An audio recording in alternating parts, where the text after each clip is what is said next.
Have you ever wondered what it takes to run social media for the White House? Well, we had some questions ourselves, which is exactly why we sat down with Laura Miller, who was previously the Director of Online Engagement during Obama's administration. Pretty cool, right? So sit back and relax and enjoy this interview with Laura and learn about her challenges and experiences. It's all there. Hello everyone, my name is Jordan from Social Bakers and I'm here live with Laura Miller. Today we're going to discuss how Laura Miller was the Director of Online Engagement of Digital Strategy in the White House, which is a pretty big deal because no one really knows what it takes to run social media inside the White House. So we're very grateful to be here with you today and we can't wait to hear what you have to tell us. So to start off and to give our audience a little bit of context, I thought we could go into what you're doing now, where your career has taken you. Hey guys, super excited to be here today. I'm coming to you from Washington, D.C., where the United States, if you're not here, is going through a bit of a cold freeze. But yeah, so excited to be here to have this conversation. Actually, just got off a busy year of 2018. Right now, I've just been 2018 meant a year of jumping in and pushing back a little bit against what's happening right now in the United States. And so it was really a year of how can we tell a better story and tell the stories that matter to create real change. And so I jumped into a lot of different projects, a lot of side hustles, as I'd like to say. But I worked on March for Our Lives earlier in the year to fight for gun rights or against gun rights and for what's happening with the gun violence that's across the United States. So helped run the digital war room during that march in Washington, D.C., which is a huge deal. So worked on that and then went into When We All Vote, which was Michelle Obama's initiative to get people out to the polls on November 6th. So that's something that we worked really hard on, and that included creating a volunteer base of people, getting people to activate, not only to register, but to create their voting squads and bring their family and friends to the polls with them. So now after that, I've been working on Michelle Obama's book tour, Becoming, and helping with her social media. So there's just been a slew of different ways I've been trying to tell the story of people that matter and to make sure that people can have something that's relevant to them that they can react to and share their own. So storytelling was a huge part of my year last year, and that's going to continue into this year. So a lot more in store for 2019. Sounds really busy. A lot busier than mine, actually. Very busy, yeah. We have lots of fans in the office with Michelle Obama's book, actually. So it's on my reading list. I can't wait to read it. Super exciting to hear that you're so close with her still. I thought we could open up the discussion really by talking about, first of all, what it was like running social media for the White House, what kind of challenges you faced, just like on a day-to-day basis. What was your day like? Yeah. That's a great question. And there's really no typical day that happened at the White House, as I'm sure many of you saw, or, if anyone has ever been involved in government, it's constantly changing.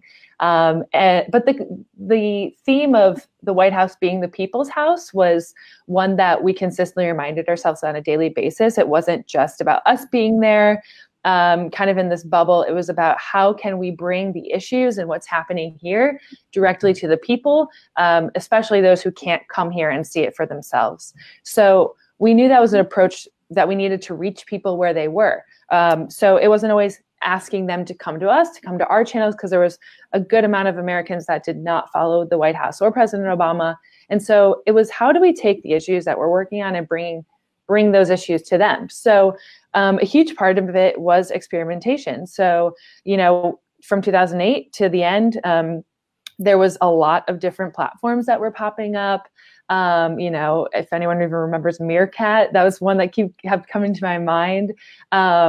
We would try out all these platforms as they came. And there was some exploration on our end first to see how were those platforms working, who else was using them, how were they being used, and then trying them out ourselves. And that was something that President Obama also really cared about, was how can we make sure that we are using the platforms where people already exist. Mm-hmm. And so that was a huge thing that we really focused on. This was also the emergence of using Live and Facebook Live. So how do we take what the president's doing and, not only push that out through traditional channels, but how do we bring that directly to the people? So that meant, live streaming everything that we could, to also, when you could dual stream Facebook Live, putting it on other media partners' pages and making sure that other audiences were experiencing what the president was saying, even when they didn't know it was happening. But, they may follow a site like Now This News or something, and that allowed us to reach just millions of more people pretty quickly. So another thing that we did was bringing offline events online. That was a huge part because we did some really cool stuff at the White House. We had a South by Southlawn where we invited tech innovators and startups and people having difficult conversations to the White House South Lawn. But we had conversations that also were being portrayed online, where people could watch what was happening on stage, including the conversation with Leonardo DiCaprio and President Obama about climate change. So there were so many different ways that we took what was happening within the walls and tried to bring that to our online audience. And the one thing I want to point out too is we were not always the best messengers for that message, and we knew that as well. So, for example, when we had an announcement on, we were protecting some land in the Arctic. We wanted to make sure people were hearing that message at a time when it was the end of the White House. The news cycle was very busy and crowded, but we wanted to make sure the right people were hearing this message and those that cared about it. And so we went to actually some influencers on Instagram, like Paul Nicklin, who is a Nat Geo photographer and also a climate activist, if any of you know of him. And we went to him and said, hey, this is an issue you care about. With your own photography and your beautiful imagery of the Arctic, would you share this news with your audience? So we were constantly innovating and thinking of new ways with how can we engage other people and reach audiences that we're not already talking to. I know that was a long answer, but wanted to kind of fit in a bunch of different examples there. Yeah, you touched on many different points there. What I found interesting was how you guys said you had to be on multiple platforms. I remember reading about this, and when Obama first started, he was on MySpace, Flickr, all of these things that we don't even use today. So I was kind of curious how you guys would decide to drop a platform and how you would decide to even join a platform.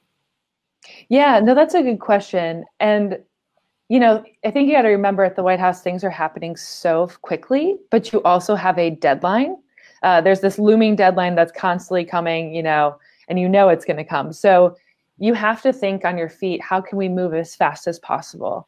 And so a huge part of that was social listening, knowing what was happening outside of our own walls, knowing also what other big brands were doing, what other politicians were doing, what other country governments were doing. Justin Trudeau, obviously, when he came into office, was someone that we also watched pretty heavily. Our partners in the UK were people that we also paid attention to as far as what they were doing. So we were paying a lot of attention and doing our own exploratory research for what was going on elsewhere, so that we could keep up on the trends and making sure that we were, again, our goal was to connect with people where they already were and what they were trying out. And so that was a huge part of it.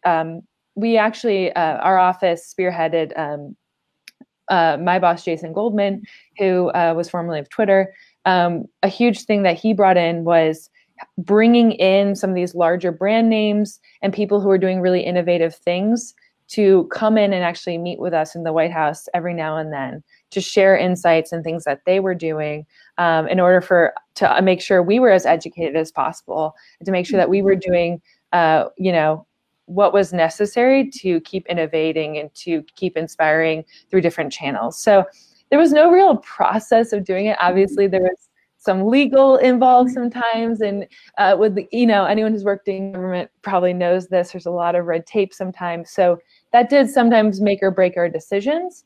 But President Obama was very much about especially talking to young people, how do we reach them as fast as possible? So that was something that we were constantly doing, constantly thinking about and experimenting with. It sounds really amazing and stressful, I can imagine. So, for sure.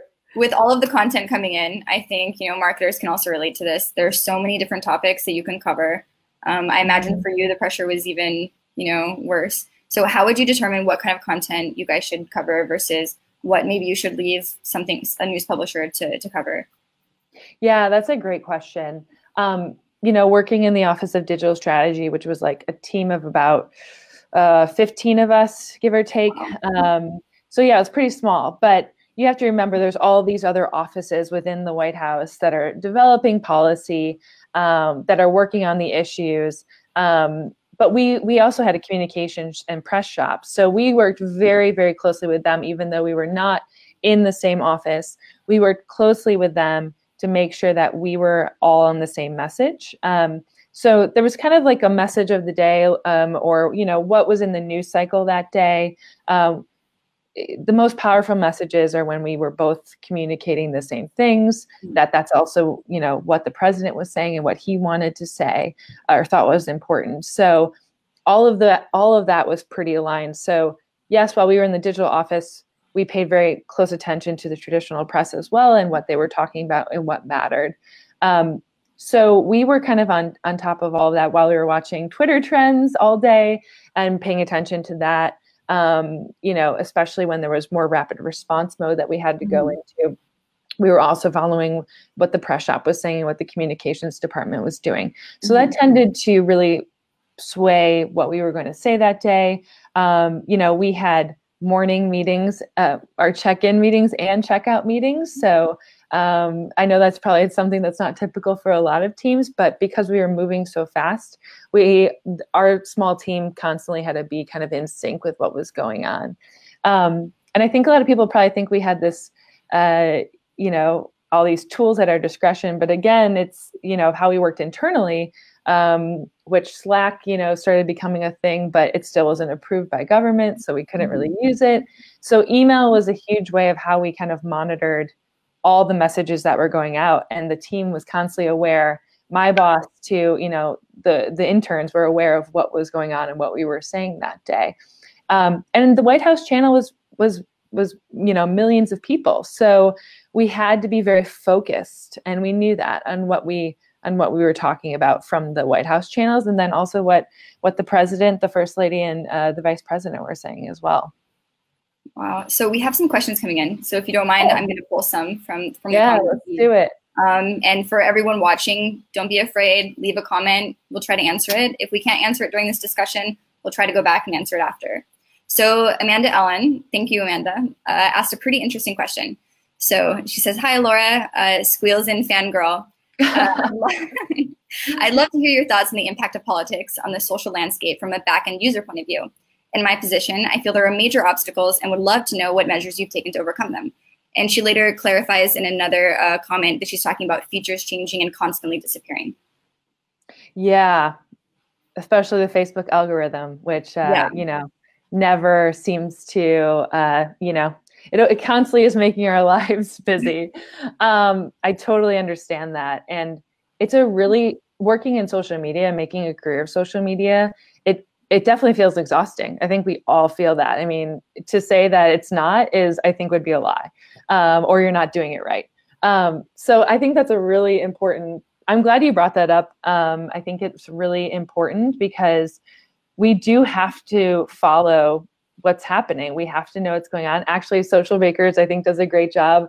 I'm pretty obsessed with your guys' Instagram stories because you're constantly giving updates of what's going on, which I love because it's daily. It doesn't stop. Yeah. All the platforms are constantly changing.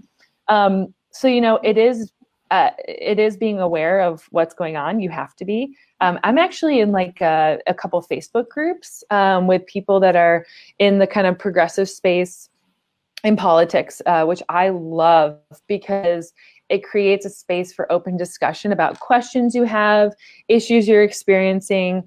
Even we actually have a jobs board in ours too, or when we're looking for work or even interns.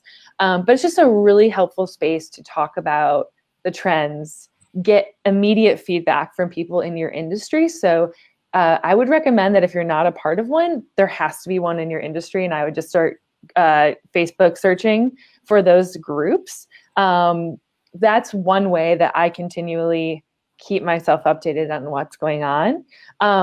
Obviously, conferences and things like that are things that I attend as well, and those are always so helpful.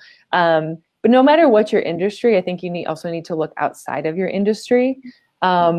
Again, even though we were working in government, we sat down with big brands and advertising, agencies to see what they were doing, so we could learn from them, because we knew they had more resources than us. We knew that they, were, it was, the money that they were making was dependent on if they were keeping up with it. So we kind of would sit down with the experts and make sure that we were constantly attuned to what was going on in our space.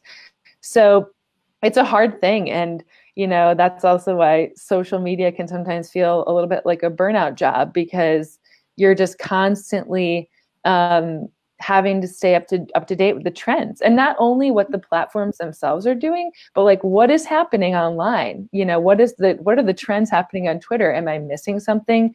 Is my brand or the person I'm working for engaging when it's appropriate? It's a 24-hour cycle, and don't be too hard on yourself, because I think when I was younger, I felt like I always had to know what was happening, or someone else always knew something more than I did, which is probably going to happen. But that's reality in this industry. You're never going to know every little detail, unless you're scouring the internet every day by yourself. So I totally get it. There's no perfect solution. It's just kind of finding what works for you. So I'd recommend finding a Facebook group where you have like-minded or, people in your industry that are sharing these details that work in social or digital media. Newsletters are out there as well. And maybe I can share them in the comments later. I can't remember some of the names right now that I'm a part of, but newsletters are really helpful. And then just conferences, and also just setting up, conversations after work. That's something else that I've started doing with a group of women that all work in digital media. We started meeting up about every other month to just sit down and have a conversation over drinks or over coffee, to kind of share best practices and what's happening in our own jobs, just because you kind of have to have that in order to feel healthy and feel like you're able to also relate to others and say, oh yes, I'm feeling the same way. It's not just me. I'm also experiencing that issue with the new, Facebook algorithm, or like with IG Live, and so that's something that I've started developing, which I'm finding to be very helpful when you're looking for also support from others in your industry, when you're kind of feeling alone. You don't have to feel alone. Yeah, I think that's a good point, because I think when you're around the same circle of, all the time, you're kind of just drinking the Kool-Aid a bit. So it's good to kind of like get out of that, get a fresh perspective, and maybe something you thought that wasn't worth trying actually is, because it's working for someone else. Yeah. So very valid. So we have, based on like everything that you've said, I think we have a pretty relevant question that's come up. So you mentioned it's kind of a burnout job. I think we all can relate. Content formats are always changing. There's new platforms popping up here and there. So Jacob would like to know, how do you deal with the stress of the job and finding some kind of work-life balance between your social life and your professional life? I'm so glad you asked this. 2019 is definitely something that I'm still figuring out. I have not figured this out. Yeah. It's a hard one. And, I don't know if balance is really the right way of talking about it. It's more just, the right balance for you, which is not one size fits all for anyone. Obviously, being on Michelle Obama's book tour, I hear her talking about wellness and self-care all the time. And so I think I picked up some tips from her, but it's really about, how do you make time for the things that you need as well? And saying no to things, also something that I've been very bad at in the past, but you do have to say no to things sometimes. And I think in the world of social, something we've all probably felt is people who are above us, or, our bosses who might not necessarily understand social media, expect a lot and don't always understand how much time certain things take that we do, especially if you're that one-man band. I mean, I've been there. I've been the one-man band, or I've been the one intern. And it's really hard when you have to be the person who does it all. And so I think it's asking the right questions of leadership when you're in those situations, making them very aware of how much is in your world and what's going on. So yeah, I just want to point those few things out, that you have to pay attention to those things, and just know yourself, which can be hard. Sorry about that, everyone. We're back. Figured it out. False alarm. We thought we lost you. We're here. Everything's fine. Okay, so this is just a great example of the life of social media and dealing with all the bugs and tech issues that come with it. Exactly. That's a perfect way to look at it. I mean, it can be seamless. There's a lot of pressure. Will the internet work? Is my camera functioning? Is my microphone on? So yeah, we just experienced a malfunction live together. It's pretty exciting. Yeah, I mean, and I should actually point out that happened at the White House all the time. And when you're using new platforms, throughout those from 2008, 2012, you were also testing the technology and if it actually worked and if it was actually buggy. So I totally get that. And that is a never ending game in our industry. Great. Now I don't feel so bad.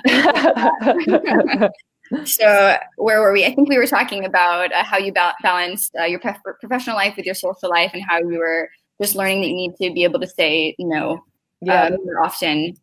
Yeah, and that's something that never ends, and it's a constant learning lesson. But I really think it is just like being mindful of like how much you're working, knowing your body and knowing when you need to stop. And knowing when you need support. That's also really important. And I think that's why I've developed kind of this like bi-monthly girl group, just of other digital women, to talk about what's happening in our lives. And that doesn't just mean like sharing best practices. That also means like, I feel like I'm working like a crazy person. What else do I need to be doing? And just bouncing ideas off of each other. Because you really do need that support. It's like your posse of people that understand your industry, what you're going through, and can also, provide that not only professional support, but the personal support too. So I really suggest that to anyone, because it really is so helpful to have that, develop that kind of social media community around you. Yeah, I totally agree.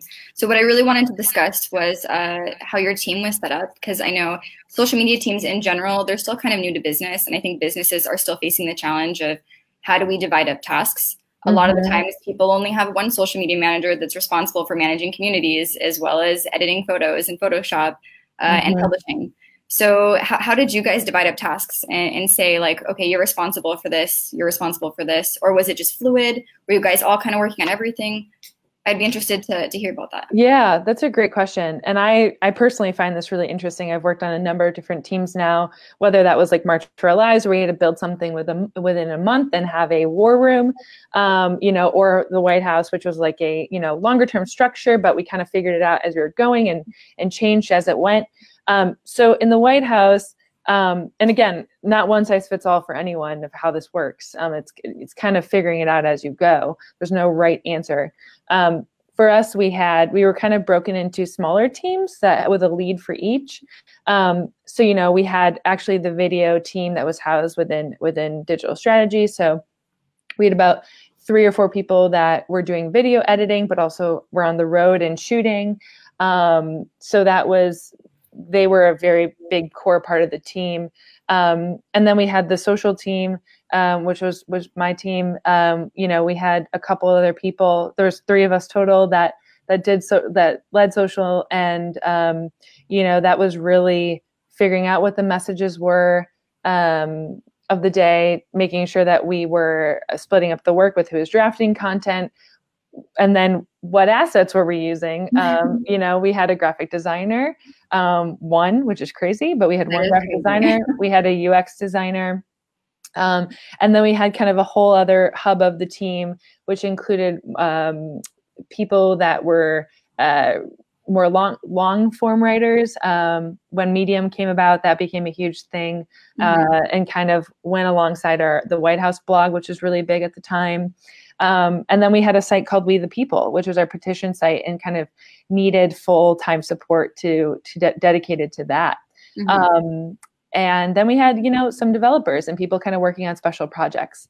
So that was kind of our little team. But when you're little like that, and I'm sure everyone knows this, you have to kind of jump in. You have multiple responsibilities. You don't just have, your one role when you're working kind of on the fly like that a lot. So we all jumped in. That's why we had morning and night check-ins, because it was our time to brainstorm ideas. It was our time to make sure that we were, thinking ahead and planning as much as possible, and divvying up the work like that. We also, I have to note this, we had amazing White House interns. And if it wasn't for them in our office, like, we would not have been able to accomplish the work that we did.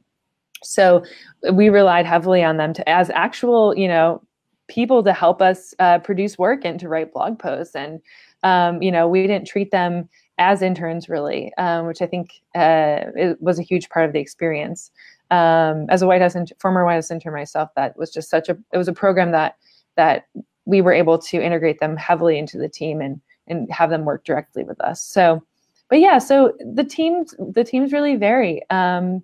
And it depends on what works for you. If you need more graphics and you're doing more daily graphic work, then you're probably going to want a couple more designers. Mm-hmm.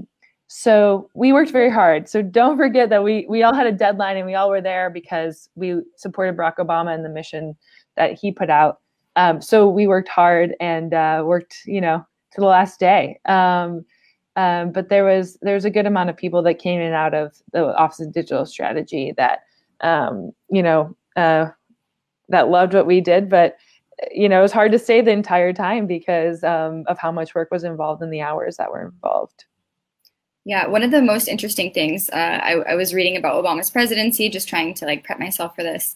Mm-hmm. And what I really resonated with was how he was really the first social media president. So he had a lot of different challenges that previous presidents never had to face, but how active the staff became in social media in general, and how they became thought leaders as well in the political sphere. So I was kind of wondering if you could walk us through how it was getting these people to even go out there and build their name, because even for us, like employee advocacy, it's a big deal in marketing. You really want your employees to be there for your brand and to have a share of voice.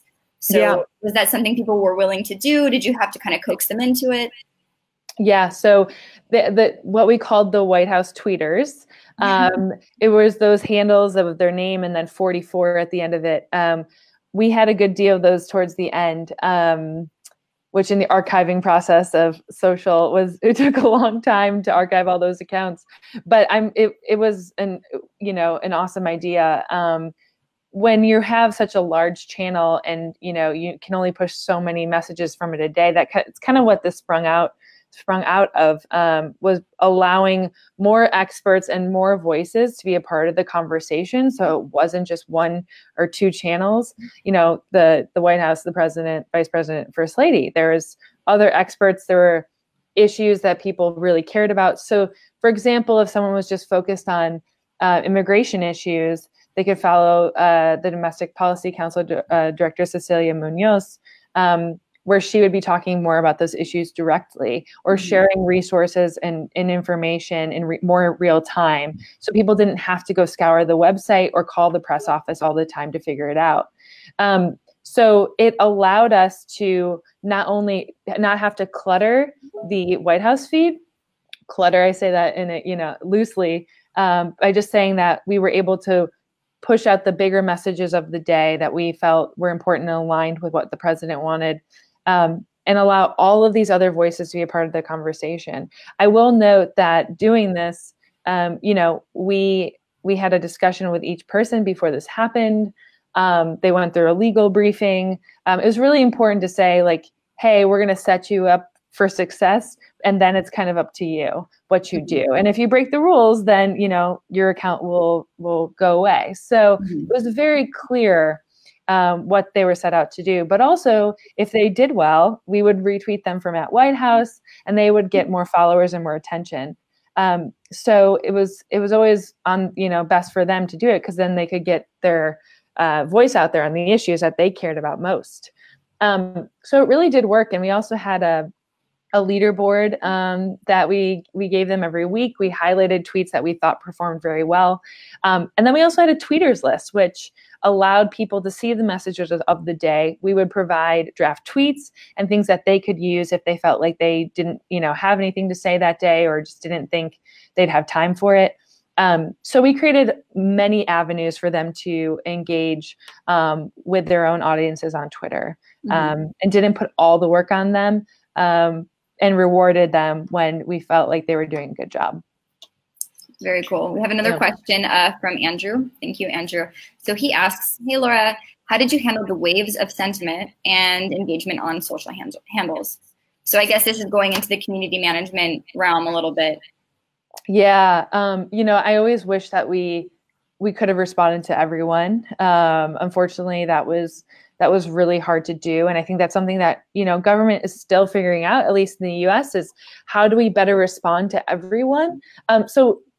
Being that there was hundreds of thousands of people commenting, responding to us every day, there was a platform called We the People that was built for that reason of being able to better kind of guide people through a process to get their issues heard and their concerns heard. We the People petition site was developed where people could submit a concern that they had, get signatures, and once it reached a certain threshold, they would be responded to by an expert or someone actually from the White House, whether it was the president or if it was another policy expert.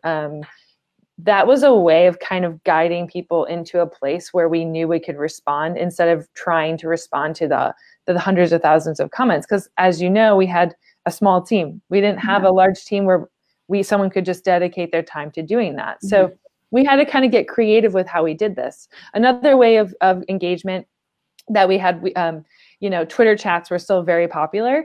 I know they're not as popular now, but we use them quite often, where we had a few moments, weekly chats. We had weekly chats usually with an expert from within the White House on particular topics. So that was something we did very regularly. We also had something called Big Block of Cheese Day. Any West Wing fans out there would know what that's about. It's based on something President Jackson did. Anyways, so that was a day where we invited experts from across the government into the White House to answer questions. And we had a whole schedule laid out of different topics and when people could join and ask questions. And it usually happened the day after the State of the Union. So it was a time when people may have questions from what the president brought up to ask the experts themselves, all of the cabinet secretaries, and so forth. So we really tried to create moments where people could engage with us directly in order to do so. And I will point out that, letters is something that's not really known about, but the letters that came in through the White House, whether they were email or physical copies of letters, President Obama took the time to read 10 letters a day and actually respond to them. And that was a huge part of what he did from the beginning to the end. And so another part of what we did was, how do we bring those online and answer those online as well? And that actually transformed as technology changed since 2008. And so we would actually post some of those letters, we'd post responses. And we actually, when Facebook Messenger became more popular, which the White House did engage with towards the end, we did have Facebook Messenger where people could have answers to their questions, which helped a lot towards the end. We also had the president respond to letters over Facebook Messenger every now and then. So we really continue to be innovative with how we engage with what people were saying to us online.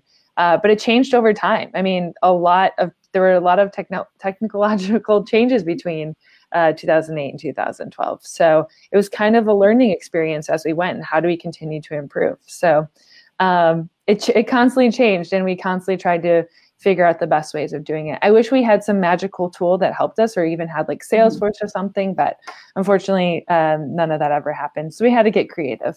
I was going to mention that because I think in a previous phone call, you told me that you didn't really have any tools. So you guys were just working natively. Is that right? Yeah, I mean, it was really about creativity and how we could get creative with what we had, because there is a lot of red tape and it's hard to get certain new tools approved quickly. And, also money. That's always a concern, right? Because it's a taxpayer money and you don't want to spend it in ways that people don't understand or might not make sense. So we had to get creative with how we were doing things and use the tools that were at our discretion, like Facebook Messenger. So the Facebook Messenger bot towards the end, which one of my colleagues helped develop, was, a huge change to how the White House was communicating with citizens. It was something that had never happened before, and it was another way that they could now submit their concerns that wasn't just through email, phone call, or just writing a letter directly through the snail mail. So I think we have some more questions. So if you don't mind, I'm just gonna like sift through them a little bit to see if I can find anything. Because I saw some interesting ones here in the beginning. So this one is about Michelle Obama. So Martina, thank you, Martina. So she says, so exciting. What is the most challenging part of crafting a social media strategy for such a beloved public figure like Michelle Obama? Sorry. I also need someone to bring me a charger because I forgot one. So another technical malfunction. Yeah, I was like, oh, my computer's dying quickly. The challenging part of crafting a social media strategy for Michelle Obama is someone who definitely deeply cares about the conversation that people are having online, particularly on Instagram, which Instagram is one of her more popular platforms just based on followers. Also one of my favorites.